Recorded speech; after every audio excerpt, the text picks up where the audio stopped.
ស្ដីបងប្អូនអរគ្នានេះខ្ញុំមកតាម comment បងប្អូនដែល comment ថាតើប្រឡាក់ប៊ិចទឹកប៊ិចបាទតើអាចជ្រះទេជាមួយនឹងសាប៊ូ extra របស់យើងអញ្ចឹងណាអញ្ចឹងនេះខ្ញុំមកសាកល្បងឲ្យបងប្អូនបានឃើញទាំងអស់គ្នាបាទអញ្ចឹង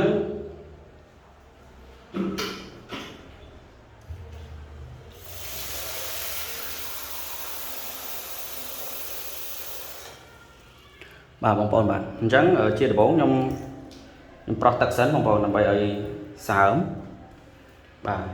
បន្ទាប់មកខ្ញុំដាក់សាប៊ូបាទសាប៊ូ extra របស់យើង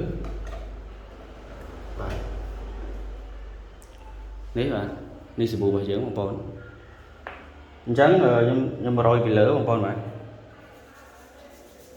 ខ្ញុំរោយពីលើ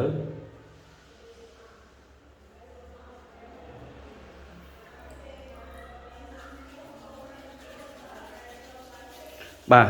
នេះបាទ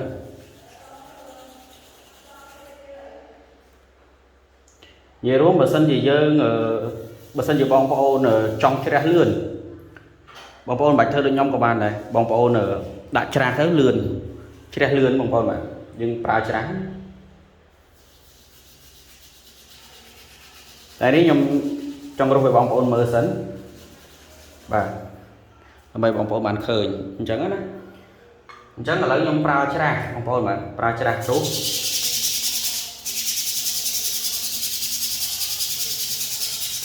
សម្រាប់ទឹកប៊ិចគឺជ្រះបងប្អូនតែគាត់ថាយើងប្រើរយៈពេលបន្តិចអញ្ចឹងណាបងប្អូនប្រើរយៈពេលក្នុងការត្រាំឬក៏រុះបាទ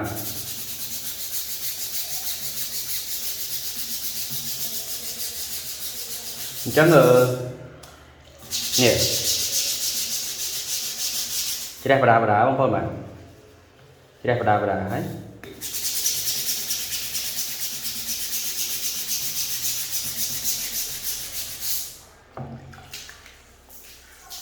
បាទនេះបាទចាប់ផ្ដើមជ្រះហើយបងប្អូនបាទ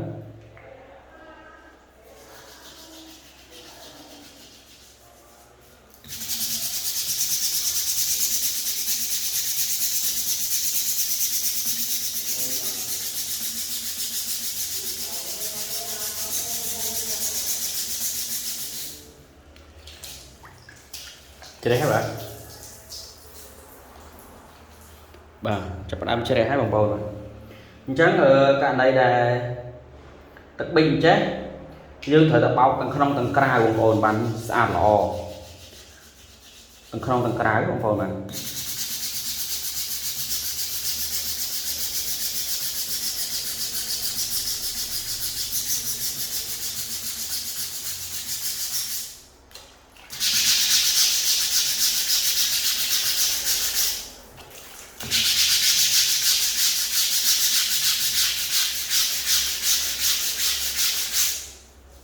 ជ្រះបាទជ្រះហើយបាទ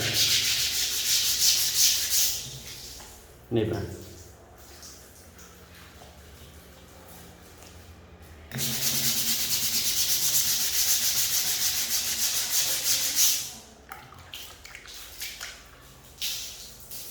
បាទជ្រះហើយបងប្អូនបាទ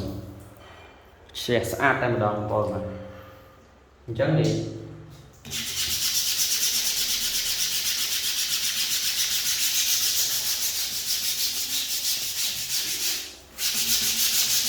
ដោយសារបើសិនជាយើងរុះនឹងដៃរៀងយូរបន្តិចបងប្អូន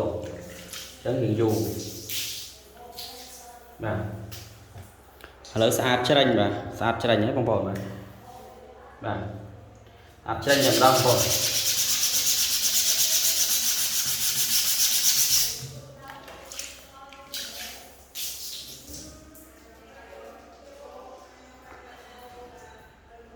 បាទស្អាតច្រាញ់តែម្ដងបងប្អូនបាទ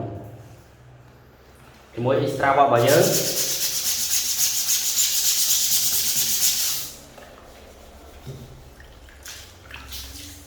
បាទប្រឡាក់ទឹកប៊ិចទឹកហ្វឺតបាទក៏ជ្រះដែរបាទគាត់ថាត្រូវប្រើពេលនេះអាវសនេះខ្ញុំពាក់រាល់ថ្ងៃហើយខ្ញុំពិសោធន៍រាល់ថ្ងៃបាទពុកម៉ែបងប្អូនបាទនេះបាទជាមួយនឹងសាប៊ូ extra គឺអាចជួយពុកម៉ែបងប្អូនបានទៅលើបញ្ហាបាទប្រឡាក់ប៊ិចទឹកប៊ិចបាទ